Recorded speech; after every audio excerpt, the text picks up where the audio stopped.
Como proteger as crianças e os adolescentes do abuso sexual? O amor é a única forma aliada a conversas, né? Que conscientizem sobre esse perigo que ronda e destrói tantas famílias.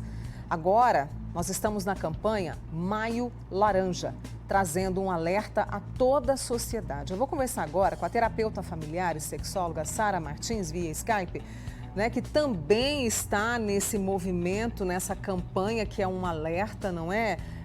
Sara, bom dia para você. E tem que ter o envolvimento de toda a sociedade para que a gente possa, por amor e conversas, proteger as nossas crianças e adolescentes. Isso mesmo, Mônica. Bom dia a todos. Todos temos o dever, né, e a grande missão aí de proteger as nossas crianças, e todo mundo tem que contribuir, como você falou, principalmente a família, a escola também é uma grande aliada aí nessa luta, né, nesse combate contra a violência sexual de crianças e adolescentes. Sara, a gente deu um dado que é bem assustador, que ali quase que 90%, né, dos casos, o abusador está ali, intrafamiliar. É alguém da família, é algum amigo, pode ser um vizinho, e por isso essa tensão muito grande que você tem que ter. Exatamente, Mônica, principalmente agora nesse período de quarentena, em que as crianças estão em casa o tempo todo, né, basicamente o tempo todo. Então nós temos que ter muita cautela, realmente ajudar, né, as crianças a entenderem o processo que acontece de cuidar do próprio corpo, né? Nós vamos de repente falar um pouquinho mais sobre isso, mas é isso que você disse, 90% mais ou menos dos casos de abuso sexual acontecem dentro de casa, né, ou por pessoas próximas à criança, ao contrário do que se acredita, né? Não são os estranhos, pessoas que a criança vai entender como um perigo, não. Normalmente são pessoas acima de qualquer suspeita, né, no contexto ali do dia a dia, da rotina da criança. E principalmente essa questão da conversa que você falou, né? A Sara, inclusive, tem uma cartilha que é completíssima em relação a esse assunto. Como começar essa conversa? Porque às vezes há o constrangimento, a vergonha, o tabu de conversar isso com a criança, de conversar isso com o adolescente, para se proteger, né? Como e quando conversar sobre isso, Sara? Desde a gestação, né? A gente brinca que a educação em sexualidade começa lá, quando a gente começa a ensinar a criança, né, ali logo nos primeiros meses, anos de vida, a cuidar do próprio corpo, a entender quais são as partes que são privadas, que são íntimas, que no nosso corpinho ninguém pode mexer, eu não posso mexer no corpo de ninguém. Quando a gente fala também dessa questão do diálogo, né, Mônica, a família tem que ter um canal de diálogo aberto para que a criança tenha a condição, de repente, de expressar que alguma coisa não está certa, né? A prevenção é algo muito simples. Nós precisamos ajudar as crianças a perceber os sintomas, os sinais de perigo, vamos dizer assim. Então, toda situação em que a criança se sente desconfortável, que sente medo, que o coraçãozinho bate mais rápido, que ela fica de alguma forma desconfortável, ela tem que trazer isso para um adulto de confiança. Então, quando a gente ensina o respeito pelo próprio corpo, quem pode tocar, quais partes que podem tocar, a diferença entre segredo e surpresa, conversar sobre ameaça, né? Dar exemplos, explicar que se alguma coisa acontecer, tem que contar, tem que falar com um adulto de confiança. E a gente sempre pede para os pais também ensinar a criança a contar também para o professor, porque como nós, né, já vimos, o abuso sexual, 90% acontece dentro de casa. Então, Mônica, tudo que diz respeito a ensinar a criança a se proteger para a vida é prevenção também para o abuso sexual. E a gente vai falar daqui a pouco, eu vou fazer uma pausa com a Sara Martins agora, que é terapeuta familiar e também sexóloga, justamente porque existe essa ameaça do abusador, e esse abusador às vezes ameaça de morte à família. Se você contar, eu faço isso, aconteço aquilo, não é? Então a gente vai falar, porque o silêncio é o maior trunfo dele, né? Então o que a gente pode fazer nessa situação também? É o Maio Laranja, a gente fez questão de alertar a todos que acompanham o Manhã Total. Sara, te peço licença, já volto com você. Como proteger os filhos do perigo de um abuso sexual? As estimativas mostram que em pelo menos em quase 90% dos casos, o abusador está ali, perto. Ele é alguém conhecido, um amigo, um parente, um familiar. E por isso é preciso que a gente fale sobre isso, tanto que nós estamos no Maio Laranja, trazendo essa campanha. E eu estou conversando hoje com a terapeuta familiar e também sexóloga, a Sara Martins, que traz esse alerta para a gente. Sara, a gente encerrou a conversa falando de um trunfo que esse abusador tem, que é o silêncio. E a criança, o adolescente, na maioria dos casos que a gente vê, tem medo de contar, porque ele ameaça com morte, ameaça de fazer e acontecer. Como fazer com que essa criança, esse adolescente que, por acaso, Deus me livre, for vítima de um abuso, conte? A gente tem que entender que a educação para a sexualidade, para a prevenção, ela é uma educação para a vida, né? Então, quando a gente fala o que a gente pode fazer, primeiramente, possibilitando a criança a ter um diálogo com a família.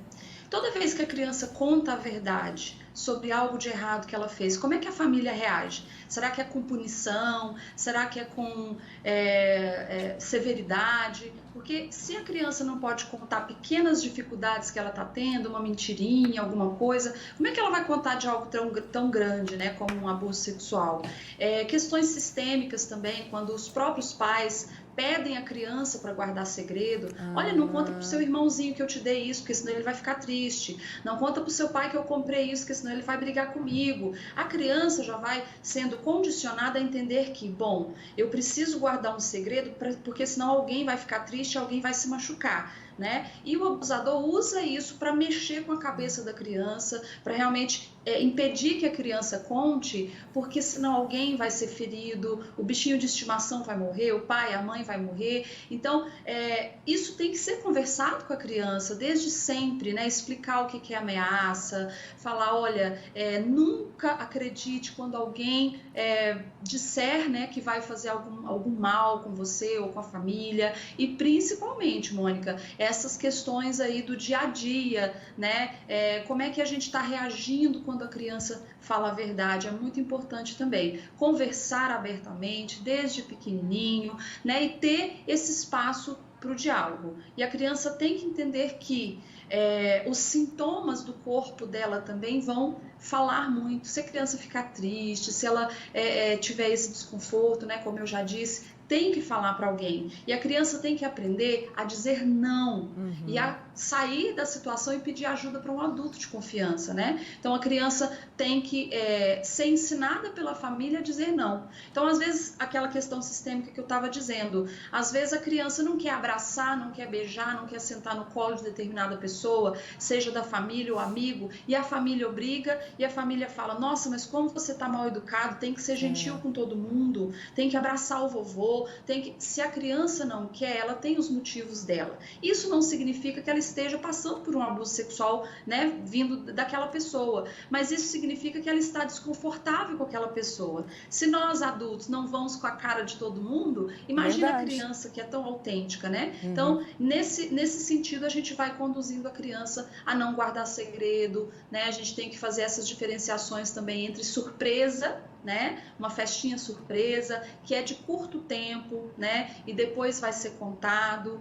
Os toques, né? Os toques bons, aliás, os toques bons não, os toques legais e os toques não legais. Porque toque bom a gente não pode ensinar dessa forma para a criança, porque nem todo abuso sexual, Mônica, gera dor. Tem abuso sexual, a criança ali no desenvolvimento, né, do corpinho, ela pode ter sensações prazerosas. Então a gente tem que explicar toques legais, toques não legais. Toques legais são feitos às claras, não precisa ser feito escondido, né? Então, todas essas questões aí a gente está trabalhando a prevenção com a criança. Conversar de forma transparente e estabelecer muito essa confiança que é primordial, né, para combater esse tipo de abuso. Você falou dos sintomas da criança, quais são os danos, né, para a criança e para o adolescente que infelizmente passam por essa situação? Nossa, Mônica, são tantos, né? Realmente, assim, a identidade da pessoa, ela pode ser desconstruída, tantas crenças, e algo que eu tenho batido muito na tecla é que o sentimento de culpa é um dos mais destrutivos. A criança, ela ela é inclusive ameaçada, né? E o abusador fala para ela, olha, você que está me fazendo fazer isso com você, você que está me seduzindo, você que é uma criança má, né? Olha o que você me faz fazer. E aí a criança vai crescendo com esse senso de que eu sou suja, eu sou má. E quando teve algum tipo de sensação prazerosa, a criança ela vai crescer, né? E ela vai ter possivelmente dificuldades sexuais, ela vai ter nojo da relação, ou ela vai ter uma hipersexualidade, podendo aí ser envolvida com promiscuidade, tantas questões, depressão, transtorno, vocês estão falando aí da obesidade. O distúrbio alimentar é muito presente, né, como sintoma de abuso sexual, déficit cognitivo, transtornos mentais. Então, assim, os prejuízos eles são muito grandes, né? Se a pessoa não busca ajuda, e é isso que a gente tem que reforçar, a ajuda existe, Mônica, né? Então, se a pessoa não busca ajuda, ela pode carregar prejuízos emocionais, comportamentais e sociais durante toda a vida. Sara, você falou de ajuda, para a gente poder encerrar, né? Polícia, como denunciar, né? E claro que tem esse apoio também, assim, psicológico para a criança. Isso, além do apoio psicológico, né? A gente sabe que a denúncia, ela é a maior arma que nós temos hoje, né? Principalmente agora nesse período de pandemia, a gente precisa ficar de olho nas crianças que estão próximas a nós. Então a denúncia ela pode ser anônima, né? As pessoas não precisam ter medo de denunciar. E outra coisa, a gente não denuncia, não é quando a gente tem certeza que uma criança está sendo abusada, é quando a gente suspeita. Então tem o Disque 100, o Conselho Tutelar, a própria Polícia Militar, tantos meios que a gente tem de fazer uma simples denúncia, mas não somos nós que vamos dizer se está acontecendo ou não. Isso aí vai ficar a cargo realmente das autoridades. A gente denuncia só quando a gente tem suspeita. Seja porque a criança teve mudança de comportamento ou porque nós estamos vendo sinais físicos. Muito bem, uma conversa importantíssima, para todos nós, né, sobre o Maio Laranja e os alertas aí da Sara Martins, que é terapeuta familiar e também sexóloga. Sara, sempre gratidão a você, viu? Tenha uma ótima semana aí.